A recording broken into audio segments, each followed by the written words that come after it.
How's it going, everybody? Frank here with my brother Miguel again, here at Cigars and More in Bakersfield, California. And today we're going to be taking a look at this Matt Booth, Robert Caldwell collaboration, the Hit and Run. And today we're taking a look at the Perfecto size here. It's one of the 6, I believe, Mike? Yes. 6 sizes that they have, and it comes in at a 5 1/4 by 60 ring gauge at its widest part. Little football shape there. We decided to do this one because we do a lot of Robustos and Toros on the show. We figured, hey, we might as well try a new size since it's available to us today. So we went ahead and give this one a grab and looked at it. It's got a nice feel to the wrapper, actually. Nice and oily feel to it. A bit of a shine to it as well. Mike, anything off the smell there? Nothing heavy. It's very faint. It's not quite earthy or anything like that like usual. It's not quite sweet either. What are you getting there? I'm actually just getting faint hay smell. Like if anybody's ever worked with animals and they know what lugging around hay is like, they would definitely understand that smell. A bit, yeah. But yeah, that's it. This medium brown wrapper is actually an Ecuadorian Cubano wrapper. The binder is Indonesian, which we haven't had a lot of Indonesian binders, I don't think. No. No, and the filler is Dominican Republic.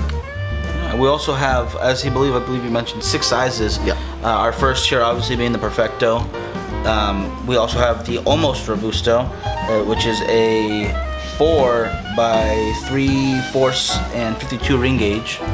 A Canon, which is a 10 by 45 ring gauge. That's going to be huge. The Corona Gorda, which I believe their website just says Corona, but the boxes will point out it does say Corona Gorda, which is a 6" by 46 ring gauge. The Pyramid, which is a 6" by 50 ring gauge, and finally the Super Toro, a 6" by 54 ring gauge.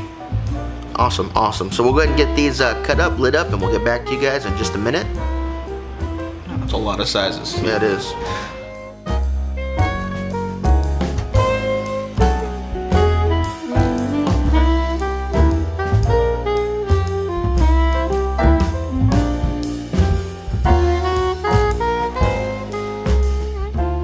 Alright guys, so we're about 15 minutes in, getting into the second third now. As far as flavor goes, I think we both agreed there's a nice sweet tobacco flavor going on. You're getting kind of a light burnt caramel almost flavor in there as well. And I can't put my finger quite on it, but there is a definite bread yeasty flavor going on. Get into a little bit more and see if that develops any more in the next third, but that's what I believe we're getting so far. Mike? Well, as you can see from both of ours, it's a pretty good burn line. It's pretty straight for mine, much more for yours actually. I actually had to recut my end because I was getting any smoke output. I just need a little bit more cut from there. As soon as I did, the smoke output greatly increased, much better, and I was getting a lot more flavors that way. The ash was holding on, but as you can see, Frankie's holding on a little better than I was. But other than that, the construction is really good so far. Awesome, great, yeah. With these cigars, you know, you're able to get a couple more cuts than you normally would on a regular cigar. Oh yeah. Just because that shoulder is not as pronounced as it would be on a different cigar. Tip, I guess you could say, or the head.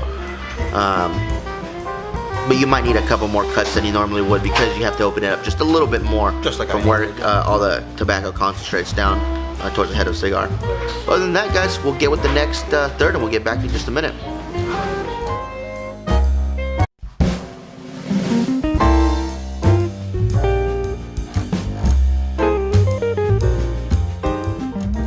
Alright guys, so we're just about 35 minutes in, getting down to the last third here.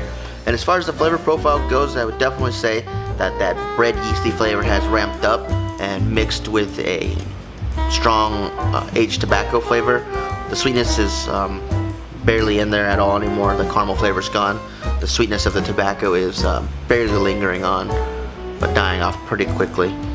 As far as strength goes, I mean, it's mild, maybe creeping to a medium at best. Mike? I agree with that. The burn's really great. The smoke output's still really well. No need to relight, I don't think, for either of us. I believe towards this last bit, it's going to intensify that strength. But so far, as you mentioned, it's very mild to maybe medium at most. The flavors have, I think, intensified together. But you know, if you're into those, as he explained, those flavors, you're gonna really enjoy that. But if you just want a well-crafted cigar, this is one to go for. There we go. So we're gonna go and finish these up, guys, and we'll come back at you with our conclusion on the Hit and Run by Matt Booth and Robert Cardwell.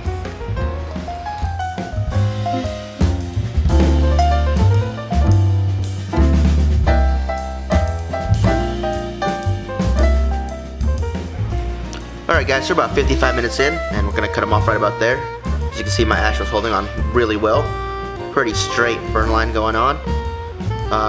No issues with construction. Quality is really good. Really nicely done. Mike, what are you getting on flavors? You know, towards this end, as we've gotten very far down there, as you can tell, it's starting to get kind of bitter for me. Those flavors really intensified together and into more of a bitter flavor, like when you mix colors together and it creates something completely different. And I don't know if that's what they were going for exactly, but that's what I was getting. The strength didn't actually ramp up as much as I was expecting it to. It's still mild to barely medium, which is, it's not bad. It's not too heavy a smoke. You're gonna enjoy it if you're more into those lighter sticks. Yeah, definitely. So I think Mr. Booth and Caldwell did a pretty darn good job on this one. So if you guys are in the area, make sure you stop by Cigars and More in Bakersfield, California. Grab yourself one. They have just about every size that you could possibly want to try here on the wall right now. So come on in and grab yourself one. So for myself and my brother Miguel Rodriguez, again, at Cigars and More in Bakersfield, California, we'll see you guys next time.